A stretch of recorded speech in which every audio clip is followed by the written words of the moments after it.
blessed to be associated with Dodge and the most iconic car in history.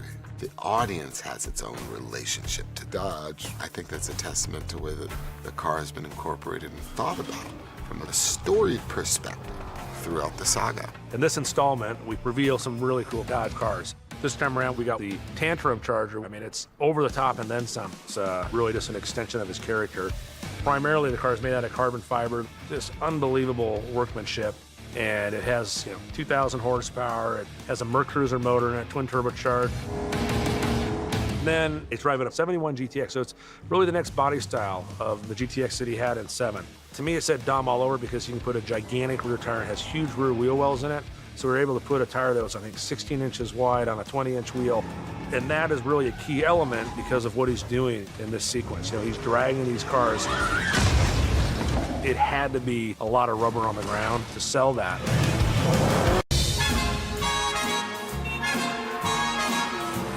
The biggest problem about shooting in New York City is people, they walk everywhere they go. You have a lot more people on the ground in New York City than you have in any other city. And the fact that they're not going to stop for a movie crew. You have to really be thinking all the time just to keep everything safe because the streets are crowded.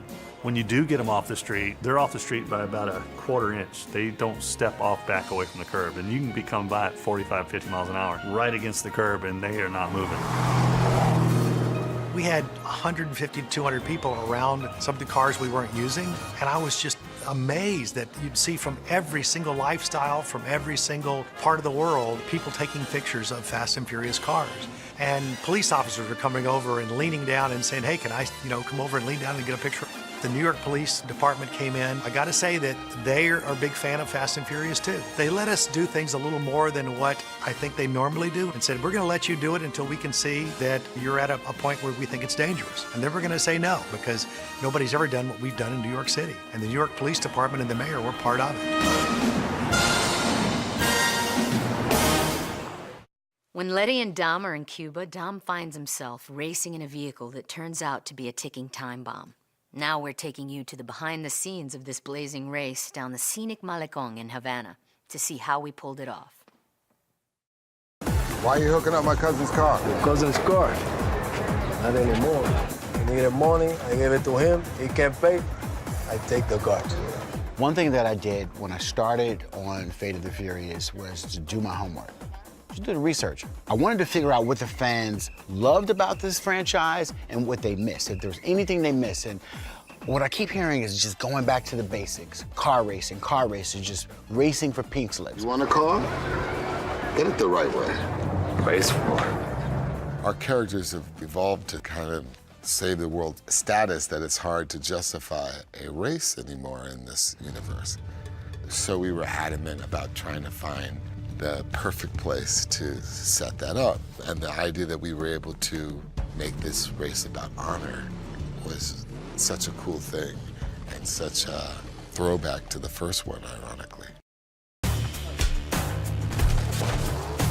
Having this Dodge Demon is just such an asset to the film. I gotta give credit to the Universal team and the Dodge security team that they've been able to keep this under wraps. I mean, it's just incredible.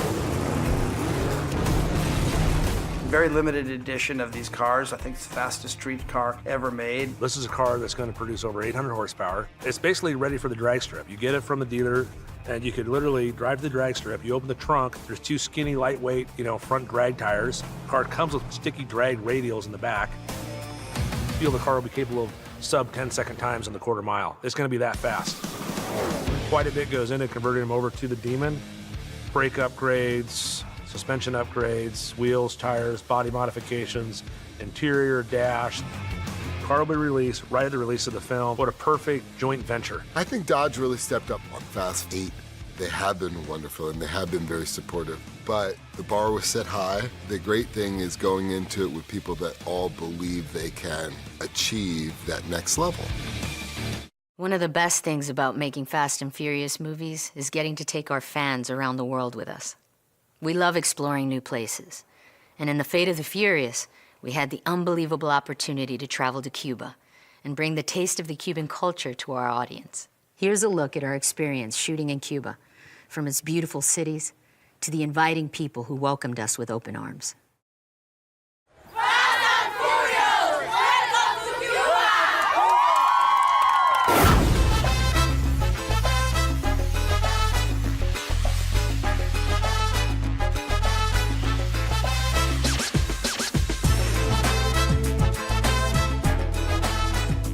This is one of the most impossible locations to lock down and shoot for a number of reasons. And we happen to be the very first studio movie to shoot in Havana and Cuba, period. That's a major feat. Right now, I am going to meet members of the U.S. Embassy here in Cuba who have been very helpful in allowing us to make magic. This is the team that helped us do the impossible. I want to say thank you from the bottom of my heart. So, group hug, group hug. In order for us to shoot in Cuba, we brought everything from the toilet paper to the cameras. We brought everything there. Every toy a director could ever want is not only here, but it's in Cuba, which means that we had to put all this stuff on a ship, on a plane, on a submarine, whatever we did, we got it out here.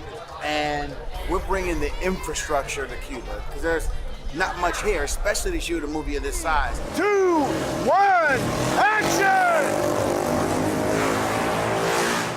Normalmente en un equipo mío sería entre 5 y 8 personas. Aquí estamos hablando casi 30 personas. Y entonces es una así. Solamente, yo creo que nunca en Cuba hubo una película en que tuviéramos 250 asistentes de producción. Eso es primera vez que en la historia del cine cubano. You see these camera cars, you see edge arms, you see our motorbikes and stuff like that. You see some of the, even just the video village. This stuff has never been seen before here. We coupled with a crew from Cuba. And so now I had to essentially lead the American crew and the Cuban crew and bring them together. And so you never know what you're gonna get when you do something like that, because it's almost like a creative social experiment. But we all came together, the Cuban crew and the American crew, and family being a theme for the story became the theme for our crew. Mr. Nobody is no one and nothing. A high-powered, low-profile enigma who has the uncanny ability to get others to act. And now, he's got a protege. Go behind the scenes to get to know the unknowable nobodies. Hey, Mark. Set. And action! This is my new home base. Welcome to nowhere. We always love to bring in new characters into the Fast and Furious franchise. Kurt Russell was in 7. He came in as sort of this mysterious character. Who the hell are you? I'm Mr. Nobody. Mr. Nobody, being a guy who we don't exactly know much about. He knows anything he wants to know about everybody. He's the kind of guy that's involved in things we cannot imagine. Now I'm going to show you how to get this done.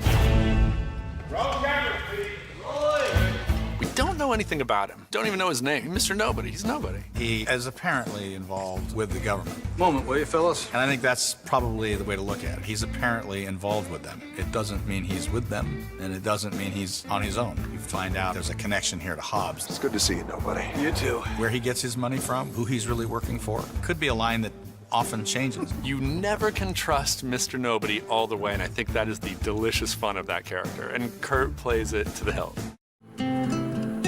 When you see the love and care and the TLC they put into these cars, it's on a whole nother level. And especially given that they don't have the access to the parts that we have. Mira, amor, un motor de barco. No way. Yeah. Lo que sea para tener a mi cariño trabajando.